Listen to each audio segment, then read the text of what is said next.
발표한 대로 오늘 금융통화위원회는 한국은행 기준금리를 현재 1.50%로 유지하기로 결정을 했습니다. 그 배경에 대해서 말씀을 드리겠습니다. 먼저 세계 경제를 보면은 미국은 주택 시장과 고용 상황이 개선되고 소비가 증가하는 등 회복세를 되찾고 있으며 유로 지역과 일본에서도 경기 개선 움직임이 이어졌습니다. 그러나 중국에서는 성장 둔화 추세가 지속되었습니다. 국제금융시장에서는 주요 가격 변수의 변동성이 크게 높아졌습니다. 주요국 시장 금리는 미국의 경제지표 개선 등으로 상승세를 보이다가 그리스 구제금융 협상이 난항을 거듭하면서 상승폭이 크게 축소되었습니다. 주가는 그리스 사태 등으로 선진국과 신흥국 모두 하락하였습니다. 앞으로 세계 경제는 미국을 중심으로 회복세를 지속하겠지만 불확실성이 높아진 것으로 이렇게 보입니다. 특히 그리스 사태로 인한 유로 지역 경기 회복의 지연 가능성이라든가 중국의 증시 불안 및 경기 둔화 등이 불안 요인으로 잠재해 있습니다.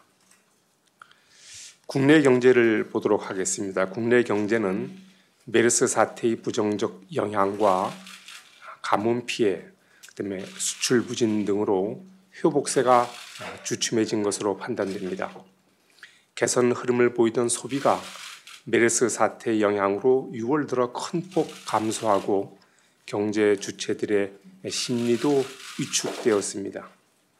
최근 들어 소비 활동이 점차 개선되는 움직임을 보이고 있지만 아직 그 메르스 사태 이전 수준으로 회복하지는 못한 상황입니다. 수출은 단가 하락 등으로 6월에도 감소세를 지속하였습니다. 이렇게 메르스 사태에 더해서 가뭄과 큰 일교차를 동반한 고온 현상 등으로 농업 생산이 부진했던 것도 경기 회복세를 제약하는 요인으로 작용을 하고 있습니다. 앞으로 국내 경제는 확장적인 거시경제 정책과 메르스 사태 진정 등으로 다시 회복세를 나타낼 것으로 전망되지만 성장 경로에 있어서 불확실성은 높은 것으로 이렇게 판단됩니다. 6월 중 소비자 물가 상승률은 0.7%로 농산물 가격이 상승하면서 전월보다 높아졌습니다. 농산물과 석유류를 제외한 근원 인플레이션율은 전월과 비슷한 2.0%를 나타내었습니다. 금융시장에서는 그리스 사태 등으로 주가가 하락하고 원 달러 환율 그리고 원 엔 환율이 상승하였습니다. 장기시장 금리는 주요국의 금리 상승 그리고 국고채 발행 물량 증가 예상 등으로 상승하다가 그리스 사태의 영향으로 소폭 반락했습니다. 은행 가계대출은 주택담보대출을 중심으로 예년 수준을 크게 상회하는 증가세를 지속하고 있습니다.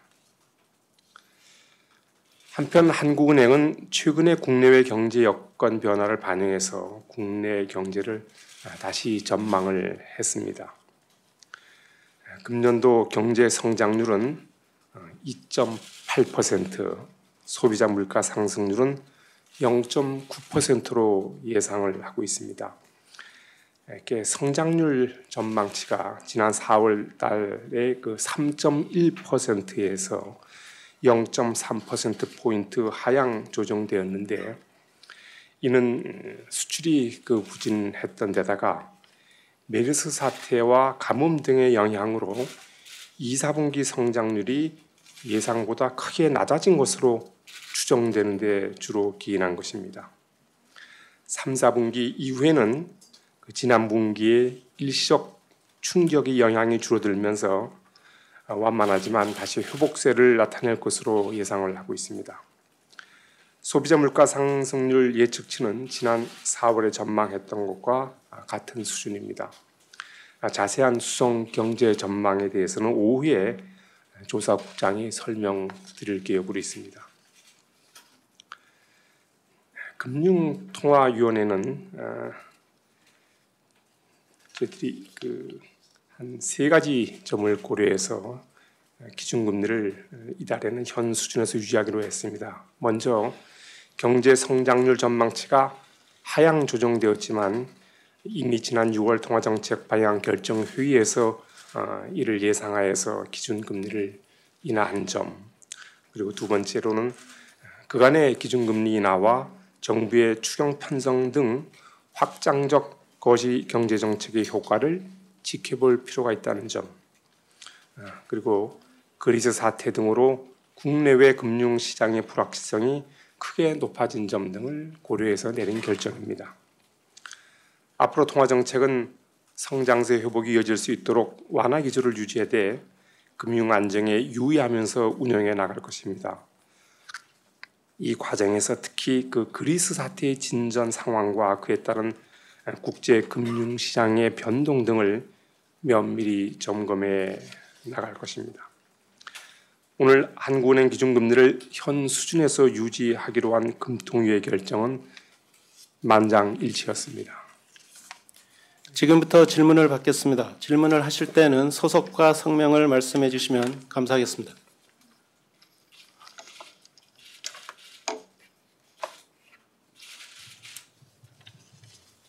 서울경제 이태규입니다. 한은에서 보는 우리 경제 잠재 성장률을 3% 중반으로 알고 있는데 이번에 전망치가 2.8%로 낮아지면서 그 갭은 더 벌어지게 됐습니다. 이 갭을 메우기 위해 추가 금리 인하가 필요하다는 주장이 일각에서는 나오고 있는데 어떻게 생각하시는지 궁금하고요. 두 번째는 2분기 성장률이 낮아졌다고 말씀하셨는데 이따 오후에 자료로 나오겠지만 그 추정치가 얼마인지 정확히 말씀해 주실 수 있는지 궁금합니다. 네, 잠재 성장률은 잘 아시다시피 중장기적인 성장 잠재력을 나타내는 것입니다. 저희들이 단기적으로 달성해야 할 그런 목표 개념은 아닙니다. 그래서 그렇게 곧바로 연관 짓는 것은 무리라고 생각을 됩니다. 물론 잠재 성장률과의 격차, GDP 갭은 이렇게 줄여나가는 그런 정책적 노력이 필요한 것은 사실입니다. 그러면은 아무래도 좀 보다 중장기적인 관점에서 어떤 노동시장 등에 있어서의 생산성 향상 등을 통한 우리 경제의 체질을 강화하는 것이 보다 바람직한 방향으로 그렇게 생각을 하고 있습니다. 제가 조금 전에 2분기 성장률이 예상보다 크게 낮아진 것으로 추정된다 말씀을 드렸습니다. 오후에 조사국장이 물론 설명을 드리겠습니다만은 저희들이 4월 달에는 금년 2, 4분기 성장률을 한 1.0%로 저희들이 예상을 한 바 있습니다. 그런데 예기치 않았던 메르스 충격 그리고 가뭄 피해 등이 겹쳐서 2, 4분기 성장률을 대폭 낮춘 것으로 이렇게 보이는데 저희들이 추정하기는 당초 전망보다 크게 낮은 한 0.4% 정도로 2, 4분기 성장을 저희들이 예상하고 있습니다. 다음 질문 받겠습니다. 예, 저 머니투데이 유엄식 기자입니다. 그러면 저 0.4%로 보셨으면 이제 메르스 경제 충격을 상당히 높다고 보신 것 같은데, 그럼 이 충격이 이제 3분기까지 이어질 것으로 예측한 시각이 있는데 여기서 어떤 견해를 갖고 계신지 궁금하고요. 만약에 소비가 어느 정도 이게 아니라면 소비가 어느 정도 사태 발생 전으로 개선됐는지 좀 알려주시면 감사하겠고, 또 덧붙여서 이제 한국이 이제 고령화랑 수출 구조 변화로 이제 2% 성장기에 진입한 거 아니냐라는 의견이 있는데 여기에 대해서 이제 견해를 밝혀주시고, 3% 성장 목표를 위해서 자꾸 추경하고 금리 인하 이렇게 해서 확장적 정책으로 가계부채나 국가부채 늘리는 게 과연 바람직한가 하는 반대 목소리 있는데 이에 대해서 입장을 밝혀주시기 바랍니다. 네, 이제 3, 4분기에 저희들의 경제가 어느 정도 회복될 것인가 하는 것은 저희들의 소위 경제 주체들의 심리가 어느 정도 빨리 되살아날 것인가에 달려 있다고 봅니다.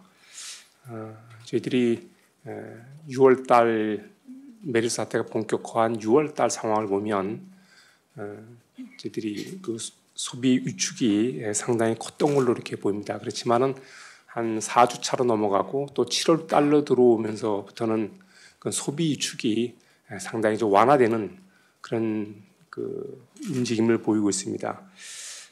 그래서 저희들은 그 이제 메르스 사태가 곧 진정이 된다면 국내 그 어떤 소비의 회복세는 저희들이 좀 어느 정도 기대는 하고 있습니다. 단지 이제 그 해외 관광객이 어느 정도 저희들이 어떤 평소 수준으로 다시 회복하느냐 하는 것이 큰 관건이라고 저는 생각을 하고 있습니다.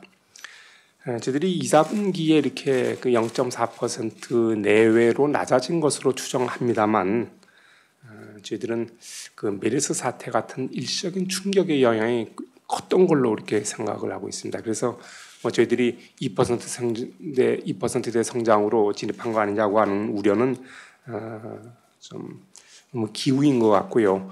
저희들은 금년에 이런 예기치 못한 충격으로 2.8%로 예상하고 있습니다만 내년에는 다시 3%대 성장을 예상을 하고 있습니다. 추경과 금리 인하로 하는 것을 이제 그만해야 되는 거 아니냐는 의견은 저희들이 저희들 금리를 이제 4차례 내렸고 작년 하반기 이후로 그다음에 정부가 이제 추경을 편성했습니다만 어떤 성장률 수준을 특정 수준으로 정해놓고 그것을 꼭 달성하기 위한 그런 목적으로 금리를 낮추거나 추경을 하는 것은 아닙니다. 저희들이 어떤 대내외 여건의 그 변화라든가 어떤 일시적인 충격으로 인해서 경제 활동이 과도히 그 위축이 되면은 그것이 저성장으로 고착화될 가능성이 있기 때문에 그것을 방지하기 위한 경기 대응 정책 차원에서 저희들이 이것을 그런 스탠스를 취했다는 것을 말씀드립니다. 다음 질문 받겠습니다.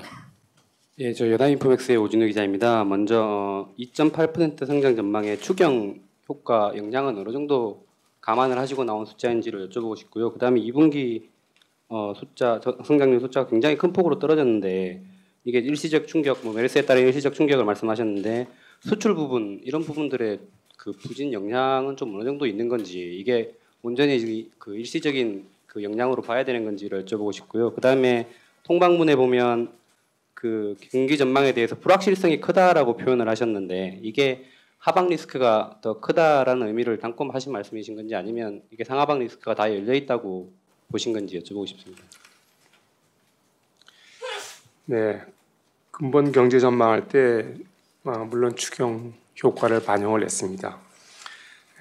정부의 추경 그 편성 안이 이제 계획대로 이렇게 확정이 돼서 적기에 지출이 된다면 집행이 된다면 정부는 0.3%포인트 정도 성장 기회 효과가 있을 것으로 전망을 하고 있고 저들도 저희 한국은행도 그런 정부의 그런 그 기대치를 저희들이 그 반영을 했습니다. 2, 4분기 저희들이 성장 추정치를 0.4% 내외로 제가 말씀을 드렸는데 물론 오 기자님이 말씀하셨던 대로 수출이 좀 생각보다 더 부진했던 것도 분명히 여기에 영향을 줬습니다. 그런데 이제 보다 큰 영향을 준 거는 메르스와 가뭄의 영향이 컸다는 걸 말씀드리고 상세한 내용은 아마 그 오후에 제 설명이 있을 겁니다.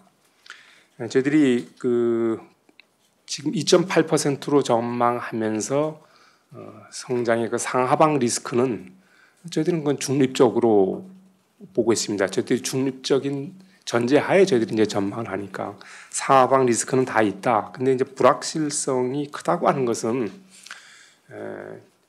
이 대외 여건이 어떻게 진행되느냐에 따라서 이 우리가 당초 이 전망한 이 경로를 벗어날 위든 아래든 벗어날 확률이 많다는 뜻입니다. 저희들이 예를 들면은 메르스 사태 같은 경우도 어느 정도 시차가 소요될 거다 회복되려면 그렇게 이제 전망을 했지만 예상외로 그것이 빨리 진정될 수도 있는 상황이기 때문에 위아래 리스크는 다 있다. 그렇지만은 그 저희들이 그 리스크 요인이 너무 많다 이거죠. 그리스 사태라든가 중국 경제의 향방, 그다음에 페드 금리 인상 시점, 메르스 사태의 어떤 그 조기 진정 여부 이런 워낙 그 변수가 많기 때문에 그에 따른 이제 불확실성을 제가 말씀드린 것이고, 그래서 하방 리스크가 크다는 뜻은 아닙니다.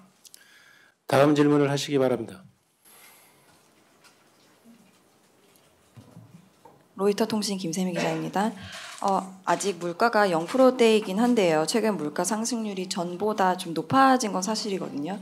이제 바닥을 좀 찍었다고 보는 게 맞는지 좀 알려주시고요. 그다음에 정부에서나 한은은 아직까지 뭐 그리스 금융 구제 사태가 우리나라에 미치는 영향이 제한적이라고 하는데 이 상황에 대한 총재님의 견해를 알려주시고, 그다음에 이 사태가 어느 정도 악화돼야 가령 뭐 브렉시트라든지 뭐 어떤 상황까지 가야 우리나라가 직접적인 영향을 받게 될지 좀 설명해 주시길 부탁드리겠습니다. 네, 그 6월 달에는 이제 소비자 물가 상승률이 0.7%로 5월 달보다는 높아졌는데, 앞으로 그 이제 유가 하락의 기저 효과가 이제 그 줄어들고, 또 물론 가뭄의 영향이 있습니다만 농산물 가격이 또 오름세를 나타내고 있는 점에 비춰볼 때 하반기에 갈수록 그 물가 오름세는 높아질 것으로 이렇게 보고 있습니다. 그래서 저희들이 그 하반기에는 물가를 저희들이 1%대로 예상하고 있기 때문에 저희들이 예를 구체적으로 말씀드리면 한 4, 4분기쯤에는 뭐 1%대의 물가를 기록하지 않을까 이렇게 예상을 하고 있습니다. 그다음에 이제 그리스 사태인데, 이제 그리스 사태가 주는 메시지는 어떻게 보면 뭐 분명하다고 봅니다. 한 국가의 경제 체질을 튼튼히 하는 것, 그다음에 그 건전성을 높이는 것이 얼마나 중요한지 보여줬고, 또 이를 위해서는 힘들더라도 구조 개혁이 또 정말 그 뒷받침되지 않으면 안 된다고 하는 것을 보여주는 대표적인 사례가 아닌가 이렇게 생각합니다. 그리스 사태는 여러분도 잘 아시다시피 그 수많은 국가가 이렇게 관련돼 있고, 또 정치적인 계산도 좀 작용하고 있는 측면이 있기 때문에 그야말로 앞으로 어떻게 진전될지 예측하는 것이 상당히 어렵습니다. 어느 기관도 자신 있게 이렇다 하는 전망을 내놓지 못하고 있는 것으로 알고 있습니다. 한국과의 우리나라 경제와의 관련을 짚어보면 금융, 우리 뭐 여신이라든가 또 증권 투자 등 같은 금융면, 그다음에 저희들이 그 대외 교육면, 이렇게 그 양 측면에서 볼 때 우리나라의 그 그리스에 대한 그 익스포저, 그다음에 수출입 규모가 작기 때문에 그리스 사태에 따른 영향이 제한적일 것으로 이렇게 보고 있습니다. 그렇지만 이게 사태가 좀 그 악화돼서 예를 들면 그렉시트 같은 것이 현실화된다면은 국제금융시장의 가격 변수라든가 자본 흐름의 변동성이 크게 확대되어서 그 영향에서 우리나라 경제도 자유로울 수 없을 거다 하는 생각이 듭니다. 그래서 저희들이 그리스 사태의 추이를 그야말로 시시각각으로 저희들이 면밀히 모니터링하고 있습니다. 그래서 그 부정적 영향이 좀 확대된다든가 하는 그런 필요한 경우에는 저희들이 한국은 뿐만 아니고 정부와 긴밀히 협의해 가면서 시장 안정, 노력할 그런 계획으로 있습니다. 다음 질문을 받겠습니다. 예, 블룸버그 이지연입니다. 두 가지 질문이 있는데요. 최근 중국 증시가 많이 떨어지면서 이게 중국 경제에 대한 우려도 커지고 또 우리나라 코스피도 같이 떨어지면서 상반기에 좀 기대했었던 소비에 미치는 긍정적인 부연 효과가 좀 없어진다는 우려도 있는데요. 이 중국 증시 폭락의 문제가 오늘 경제 전망에 반영이 됐는지랑 또 우리나라 경제에 어느 정도로 영향을 미칠 것으로 보시는지 궁금하고요. 또 하나는 원달러 환율이 최근 많이 올랐는데요. 이 최근 상승세가 좀 우려될 수준이라던가 뭐 쏠림으로 보시는지 궁금합니다. 감사합니다. 네, 저희들이 이제 중국의 증시 주가가 이제 급락을 하면서 그에 따라서 이제 국내 증시도 영향을 받는 그런 상황입니다.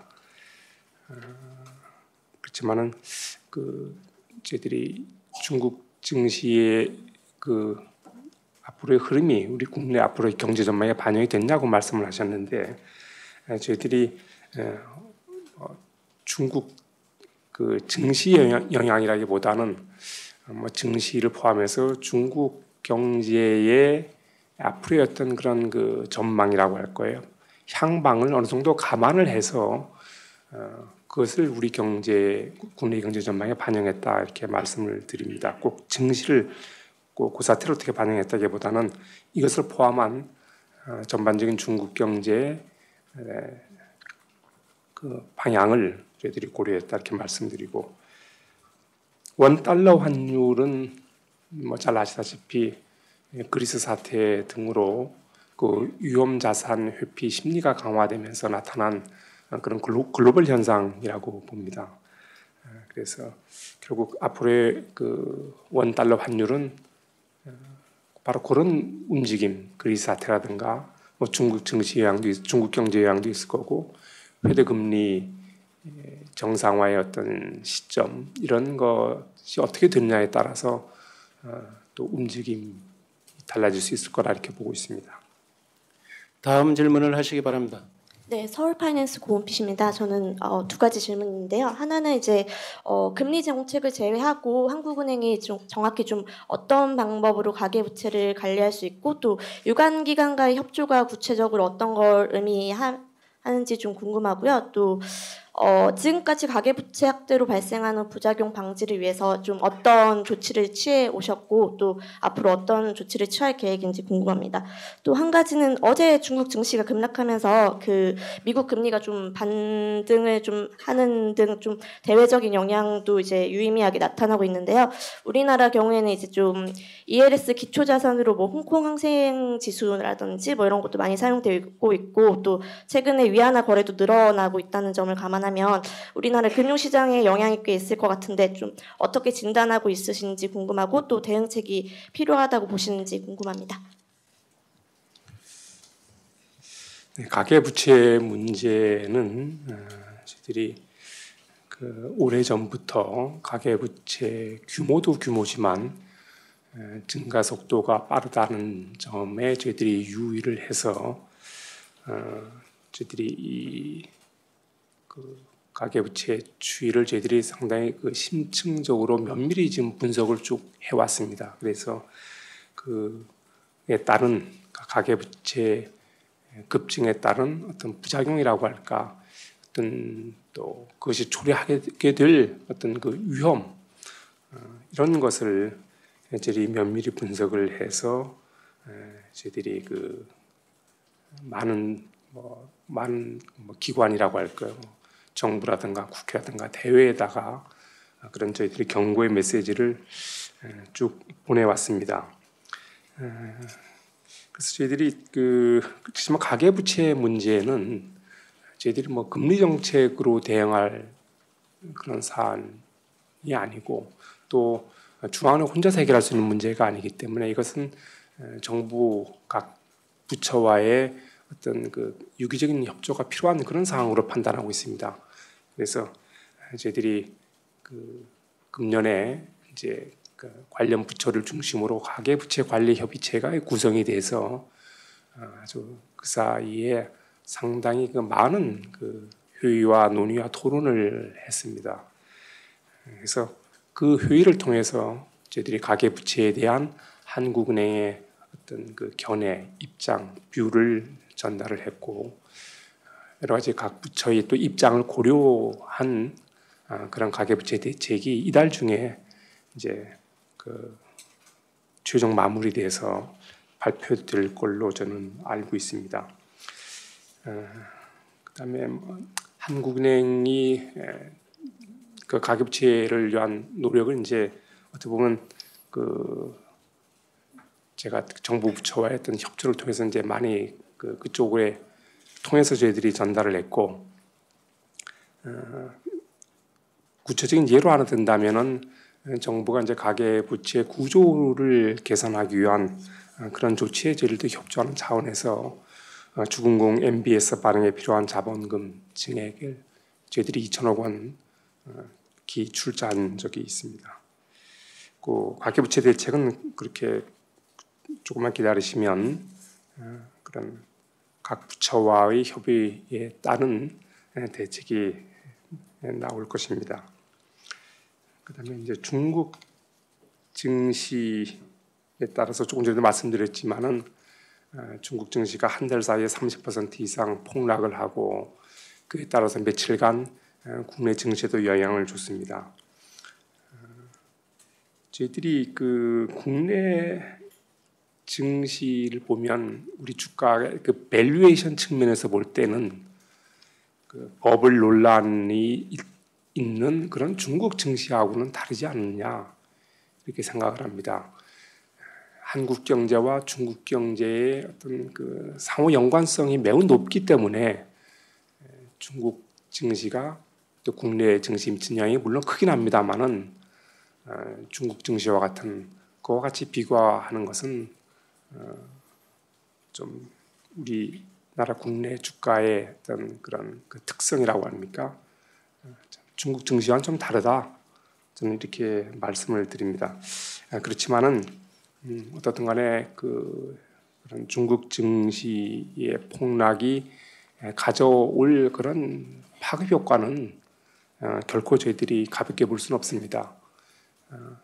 저희들이 중국과의 경제 규모가 워낙 크기 때문에 중국 증시의 부진이 중국의 내수 부진으로 이어질 수 있고 중국 내수 부진은 저희들 수출 수요에 곧바로 직결되는 문제이기 때문에 그에 따른 영향 같은 것은 저희들이 정말 아주 유의해서 중국 경제를 보고 있다 이렇게 말씀을 드립니다. 다음 질문을 받겠습니다. 예, 안녕하세요. 뉴스핀 김남현입니다. 두 가지 정도 질문 드릴까 하는데요. 통방문구에 보면 경제 주체들의 심리도 위축됐다는 표현이 나오고요. 성장 경로의 불확실성이라는 표현도 있습니다. 2개월 연속 그 달성 가능성이 희박한 GDP 갭이나 유유 생산 능력이라는 표현도 없어졌고요. 그래서 보면은 특히 경제 주체들의 심리라는 표현들이 작년 8월부터 계속 쓰여져 왔는데요. 최근 2달만 좀 다른 내용이었고요. 특히 보면 기준금리를 인하하고도 만장일치를 동결했던 작년 11월부터 2월까지도 보면 심리는 여전히 부진하다 이런 표현들이 있습니다. 지난달에 기준금리 인하를 해놓고 다시 이 심리 위축이라는 표현을 쓴 게 앞으로 향후 추가금리 인하 여지를 좀 열어두시는 건지 좀 궁금해서 질문 드리고요. 아울러서 금리 하한은 어느 정도까지 보시는지 좀 질문 드리고 싶습니다. 그다음에 두 번째 질문은 지난 6월 금통위 의사록에 보면요. 정해방 위원으로 추정되는 위원인 것 같은데 기준금리 조정 변경 방안 검토 필요성을 견해를 내놓으셨습니다. 작년 7월에 정 의원께서 인하 소수 의견 처음 내놨다는 점에서 보면 근 1년 동안 25bp 금리 인하가 금리 변경이 아닌 한 20bp 등 이렇게 좀 축소한 내용들 이렇게 꾸준히 주장하고 계시는 것 같고요.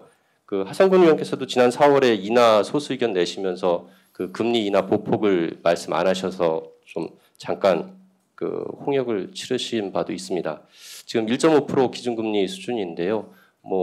금리 변경의 보폭을 좀 변경할 논의 해보실 의향이 있으신지 궁금합니다. 이상입니다. 네, 심리 위축이라고 하는 것은 우리 김 기자께서 이렇게 막 상상하듯이 그런 금리나 쪽하고는 전혀 관련 없이 팩트를 나타낸 겁니다. 지난 6월 중순에 조사할 시점이 메르스가 한창 기승을 부릴 때 그때 조사 시점이 일치했었는데 그때 경제 주체들의 심리가 많이 오히려 세월호 때보다 더 많이 떨어진 그런 사실을 팩트를 저희들이 적시를 했습니다. 금리 인하 폭에 대한 조정 논의는 없었습니다.